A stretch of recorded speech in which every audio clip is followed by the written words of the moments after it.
Welcome to SVG-TV News for Wednesday, October 12, 2016. I am Rochelle Batiste with the details.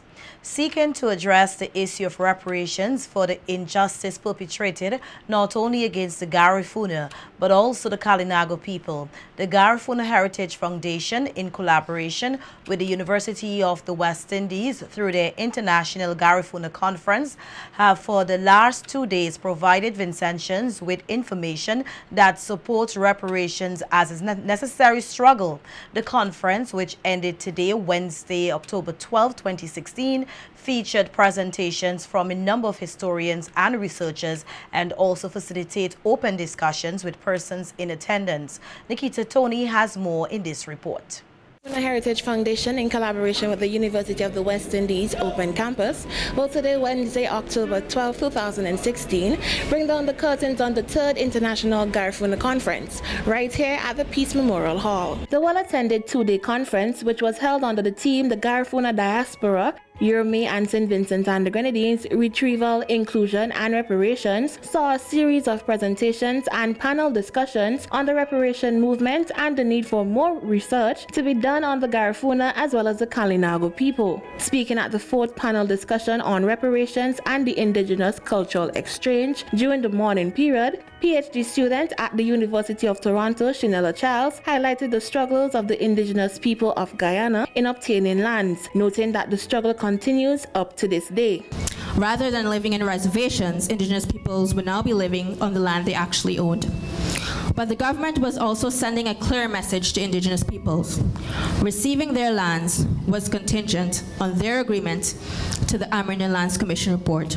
And this conference provided an opportunity to enforce the point that national identity took precedence over indigenous identity. According to indigenous peoples was only 45,000 square miles, which accounted for less than 1/5 of the land area recommended by the Amerindian Lands Commission in 1969. Commenting on the legacy of Chatoyer as it refers to the reparation movement, history professor Dr. Gary Denny said that over the last 20 years, a powerful call for reparations has unearthed across the Caribbean region, a move which he notes will be beneficial to all generations to come. You can support reparations while simultaneously being aware that actually winning reparations from the European governments may not be the easiest thing in the world at all. One of these days, we will no longer be on this stage.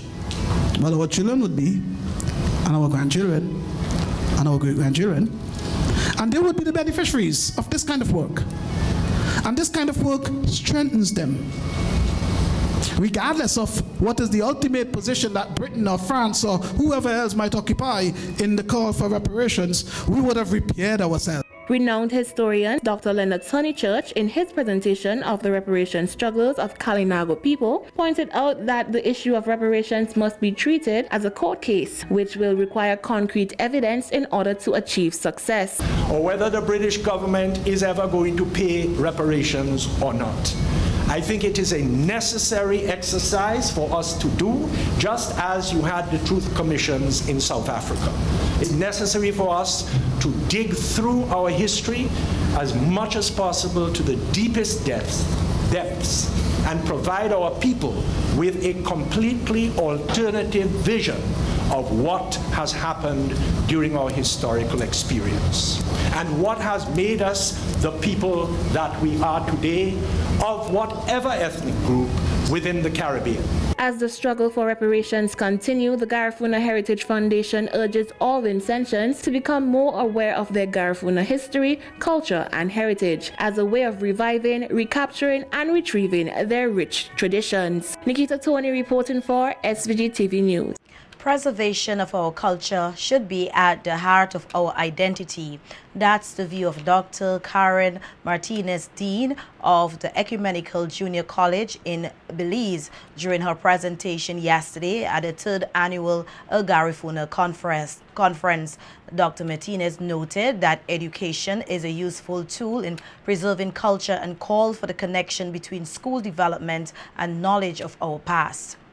We need to seek tinkering with work on the systems of schooling that we have known, which were the vestiges of colonial education. And we need to start to connect school development in more fundamental ways with what we know, and I added what we knew. We then will be more anchored and prepared to weather the storms of the current global transformations. And in educating the student in the 21st century, preservation of our culture should be the heart of our identity. Therefore, we need to seek ways to preserve the culture for generations to come. In Belize, we have a Gulisi Museum trying to do the same thing as the library. We are collecting artifacts, collecting books. Dr. Martinez added that one must find new and innovative ways to use technology to market our heritage and culture, and called for a collaborative effort in the documentation and preservation of history and culture. We need to capture our oral history, so we can't discard our elders. We need to get them into this. They are prized possessions. We can't discard them. We need to network with each other locally and abroad to limit duplication of efforts, and also to share best practices. Some of us have done some things. Some of us are trying. Let's not duplicate. Let's work together. We need to document and preserve information on the culture in books, poems, songs, drama. Meanwhile, Jayon Adams, Julian, librarian at the National Archives and Documentation Services Center, is encouraging researchers and historians to share their research findings on Garifuna history with the National Archives. And also for those researchers and historians, as Dr. Cleve Scott, I want to encourage those researchers and historians to partner with us. Let us know who you are. In that way, we would be able to generate a catalog. Give us your information, give us your material, because now what we have to do is we have to go around begging, find out from this person if you have that. Is a lot of begging, and you don't send your information to us. If you don't send it, you will not be able to retrieve it. So that is the major problem that we have. The University of the West Indies Open Campus and the Vincentian Association of Artists, Writers and Producers, Inc., in collaboration with the National Public Library, will host the 4th Annual Lit Fair from Thursday, October 13 to Saturday the 15th under the theme Vinci, Read and Write. The fair will include a book and visual art exhibition featuring several works by local artists and a number of Vincentians based in the diaspora. The main highlight of the fair will be an evening of poetry and the arts scheduled for Friday, October 14th at 7:30 p.m. at the grounds of the Open Campus. The fair will also provide an opportunity for children and young people to share their artwork and read samples of their stories and poetry on Saturday, October 15th. This is scheduled to begin at 10 in the morning. The 3-day event forms part of the National Independence Celebrations and seeks to encourage Vincentians to cultivate the discipline of reading. 13 students of the School for Children with Special Needs, along with 2 teachers, got the opportunity to learn about various local herbs and crops as that school begins activities in commemoration of World Food Day. Speaking with SVG-TV News, Francis Belingi, a teacher at the School for Children with Special Needs, said the institution will be engaging in a series of activities, with the first being a visit to the medulla propagating plant in Bukoment, and highlighted the benefits of such an exercise to the children. First, right, we took our children there so that they could investigate the variety of herbs and spices which are available for food preparation, to promote healthy living, to have them develop an interest in in planting their own herbs and spices. Now, from this field trip, our students and the teachers as well would have benefited. We gained a wider knowledge of the different herbs which are available locally. The students also learned about some of the herbs that are used for medicinal purposes. Right? The students were given like plants from the farmer to take home to start or add to their backyard garden. Milinji added that the school will continue its activities to mark World Food Day with the Coconut Fest on October 14th to showcase the talent of the students. We'll be looking at like different things that could be made from the from coconut.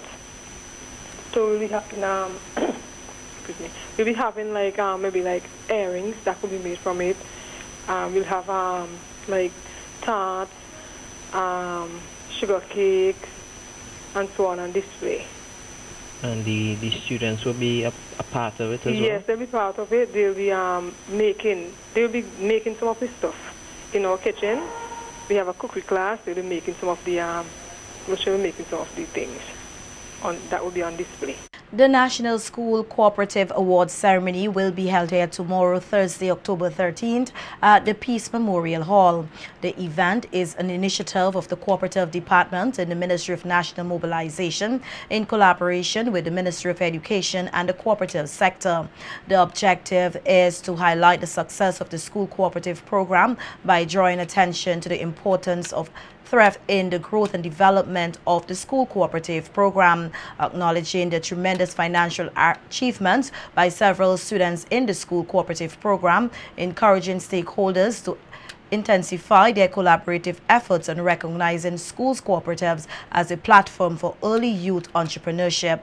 At tomorrow's event, Minister with responsibility for cooperative, Frederick Stevenson, will address the gathering, while brief remarks will come from several senior public servants and leaders of the cooperative sector.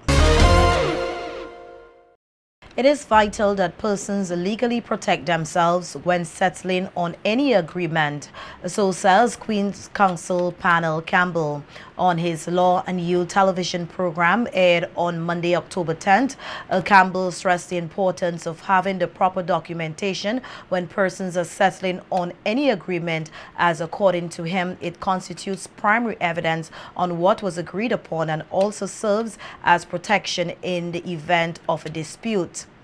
In emphasizing his point, the lawyer highlighted the context of common law relationships, which he pointed out is becoming an issue on the rise, where disputes over money and property are not supported by any form of documentation to suggest any prior agreement. Persons who live together as man and wife without being married are running a risk. The risk is when the relationship ends, either by a falling out or by death, there is usually a problem of establishing the rights to property acquired by one or both parties during the relationship. One way of minimizing the headache and the heartache and expense of dealing with problems which could arise from those situations is by having matters in the form of agreements signed by both parties and duly witnessed as evidence of what the parties had agreed or what their intentions were or how they had decided to apportion property. Campbell noted that while persons do not have to seek the assistance of a lawyer to draw up a proper legal document, it is highly advisable. Meantime, the host of the Law and You program further noted that it is not wise to depend on word of mouth, as other circumstances such as death or either party can also play a part in breach of agreement. You see, we can't always depend on the honesty of persons or on the recollection of persons when a dispute arises. But if you have something in written form, then it is easy to deal with controversies if they should arise. Now, there are certain documents which the law insists must be in writing. For example, a will has to be in writing.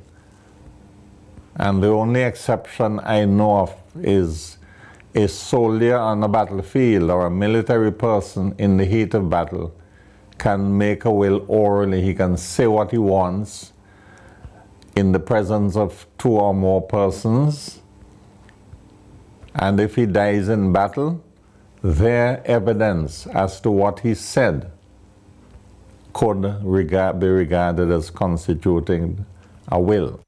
In other news, the police here are investigating the circumstances surrounding the death of 20-year-old Dalson Laborde of Peterborough, whose body was fished from the sea at around 7:40 this morning in the Fitzroy area. It is alleged that on Monday night, the deceased accompanied 2 other individuals to rob a yacht moored in the area, and there was a confrontation between the robbers and the captain of the yacht. The deceased reportedly had a broken neck and injuries to his body, but it is not yet clear as to the source of these injuries. 2 men of Villa have been jointly charged with the murder of Mozari Lee, a 10-month-old baby boy of Fair Hall, which occurred last Friday night. The 2 facing the indictable charge are Martin James, 45 years, farmer, and Ricardo McPhee, a 29-year-old laborer. The deceased child sustained gunshot wounds to his stomach and succumbed to the injuries at the Milton Cato Memorial Hospital. A post-mortem examination is expected to be performed on the body. Both accused men were also charged with attempted murder of Shelley Ann Durham, 27, babysitter of Fair Hall, and Mozart Lee, 39 years, audio technician of Fair Hall. Durham and Lee sustained gunshot wounds about their bodies. Lee is a patient at the Milton Cato Memorial Hospital.